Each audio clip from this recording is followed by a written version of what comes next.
10 நிமிஷம் ஒரு டைம் வந்து என்ன நடக்குது? ஸோ எத்தனை பேர் உயிரிழந்திருக்காங்க? அடுத்து என்ன நடவடிக்கை எடுக்க போறீங்க? எடுக்கீங்க. அதுக்கான ரிப்போர்ட் வந்து எனக்கு உடனடியா வேணும். 10 நிமிஷம் ஒரு டைம் வேணும் அப்படி சொல்லி விஜய் வந்து உத்தரவிட்டிருக்காங்க. அதாவது திருவள்ளூர் மாவட்டம் பெரியபான்மை அருகே வந்து கன்னிகைப்போர் கிராமத்தில் உள்ள தனியார் இறால் பதப்படுத்தும் தொழிற்சாலையில் வந்து நேற்று மதியம் நிகழ்ந்த கொடூர அமானுஷ்ய வாயு கசிவு விபத்தில் வந்து இப்போ வரைக்கும் வந்து 8 பேர் வந்து உயிரிழந்திருக்காங்க.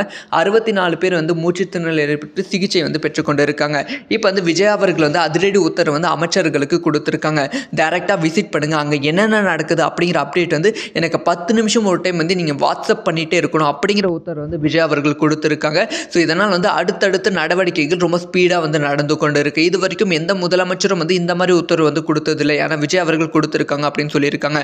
அதே மாதிரி வந்து விஜய் அவர்கள் டைரெக்டாக வந்து மருத்துவமனை சென்று உயிரிழந்தவர்கள் குடும்பத்தை வந்து சந்திக்க போகிறாங்க அப்படின்னு சொல்லப்படுகிறது. ஸோ உயிரிழந்த 8 பேரும் வந்து வட மாநிலத்தை சேர்ந்தவர்கள் அப்படின்னு சொல்லப்படுகிறது. ஸோ 60 பெண்கள் வந்து இதில் வந்து பாதிக்கப்பட்டிருக்காங்க. 4 ஆண்களும் பாதிக்கப்பட்டிருக்காங்க. ஸோ அடுத்தடுத்து கைது நடவடிக்கையும் எடுத்துக்கொண்டு இருக்காங்க. 2 பேர் வந்து இப்போ வந்து கைது செஞ்சிருக்காங்க. இந்த தொழிற்சாலையில் பணியாற்றிய 2 நபர்கள் கைது செஞ்சிருக்காங்க.